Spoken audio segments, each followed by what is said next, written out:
Hola, sóc el Joan i ara us explicaré diferents ocasions on és important adequar-vos al context on estem parlant.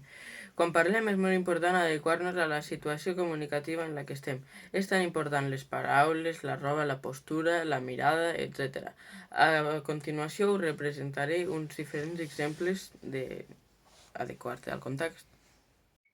Bon dia, senyors i senyores. Ens trobem avui presents per a parlar sobre el cas del senyor Joan.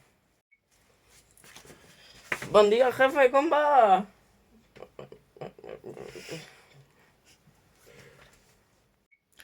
Ups, el Joan no s'està adequant al context. La vestimenta, els gestos, la postura i el vocabulari són incorrectes. Anem a per un altre exemple. Bro, que guanyem, només tenim que fer-nos un aquí al mes. De fet, és correcte el que opines de que tenim que fer-nos només un quil, però tenim que no és correcte. És hem de.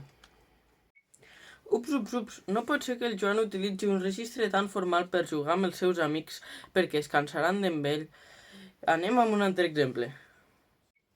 Bon dia, alumnes. Avui a la classe de matemàtiques us explicaré les equacions.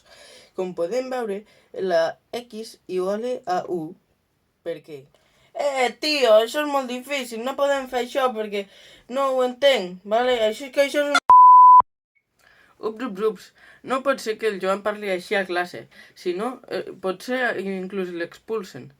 Com podeu veure, això són 3 exemples bastant clars del que no teniu que fer en una conversa. I fins aquí la meva participació en el concurs Jo tinc la paraula.